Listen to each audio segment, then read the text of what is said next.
This week, we're looking at emotional fallacies. These are when people prey on the non-logical part of our thinking to make false or flawed arguments seem more convincing than they actually are. Well, I'm reading this poem and it's so profound, and I like its rhythm and I like its sound by a very famous poet. No critic can criticize, and then I pause a moment and I start to realize he's telling lies, lies, lies, lies, lies, lies, lies, lies, lies, lies, lies, lies, lies, lies, lies.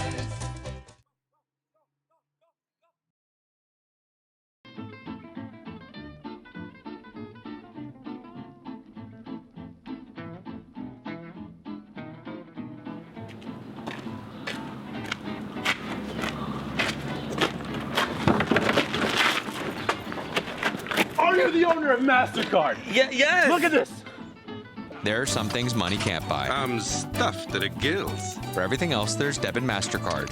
Accepted at your favorite supermarket. What that commercial used was a false dilemma, also known as an either-or choice, which simplifies a complex issue only 2 or 3 courses of action. You know that there's more things in this world that can be described by just not being able to be bought or being able to be bought by MasterCard. You just got checked, mate!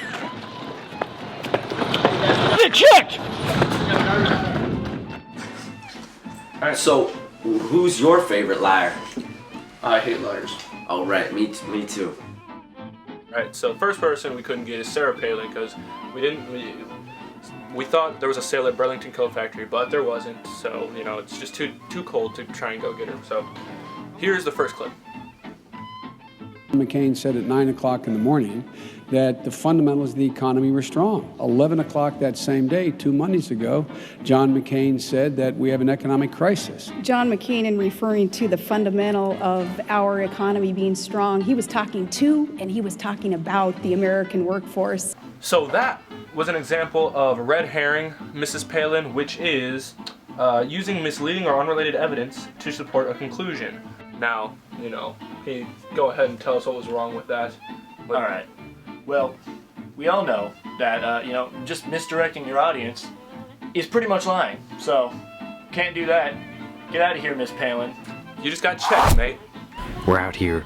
We're about to get Yoda, all right? He's been lying. He's been using what's called a slippery slope. Let's get him. Hey, Yoda, do you remember doing this? Fear is the path to the dark side. Fear leads to anger. Anger leads to hate. Hate leads to suffering. It ain't all that bad, Yoda. You're just a little mongrel mucking around in Target. And you use what's known as a slippery slope when you suggest one thing will lead to another, oftentimes with disastrous results. Get checked, mate. Hey, Chim. You like being scared? Yes. No one likes being scared. So why don't we take a look at how advertisers use scare tactics to get people to agree with them.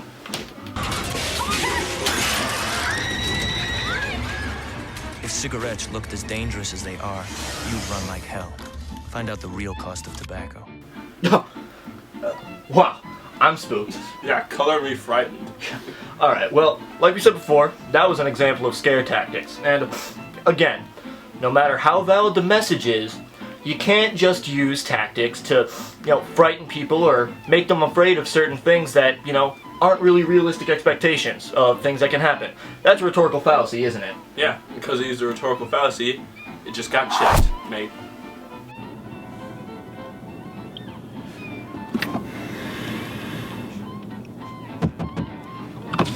Hey, what's up, Chuck Nut?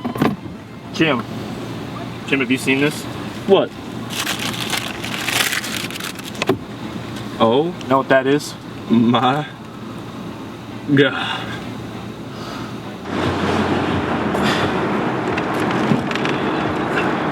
Excuse me, sir. The manager of Dunkin' Donuts. Do you know that you used... Dunkin' Donuts. America runs on Dunkin'. Well, you know, when there's a bandwagon appeal, that means that you would encourage an audience to agree with the writer because everyone else is doing so. All right? So stop it. Get checked, mate. Now, Jim, I don't know what car you drive. I never ride shotgun because I'm against guns. But I was watching an ad for a Chevy, which I personally drive, and I was offended.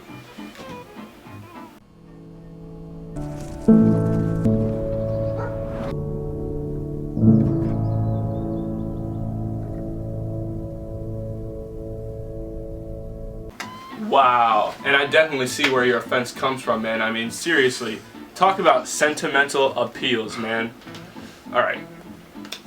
Basically, using a dog. Yeah, using a dog. A sentimental appeal is when you try and persuade someone, you try and inform someone based off just emotional things and distract them from the facts. Much like that dog. Makes me so angry. Dogs are innocent creatures, man. Don't use them to lie. You got checked, man.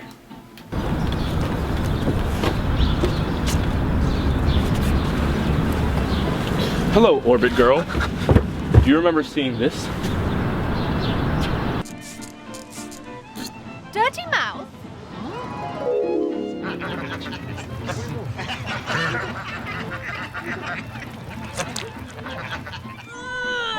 Clean it up with new Orbit Maui Melon Mint. What that commercial demonstrated was a false need fallacy, which is when an argument creates an unnecessary desire for things. No one's mouth is that dirty, Orbit Girl. You just got checked, mate. Well, I'm reading this poem and it's so profound, and I like its rhythm and I like its sound by a very famous poet. No critic can criticize, and then I pause a moment and I start to realize he's telling lies, lies, lies, lies.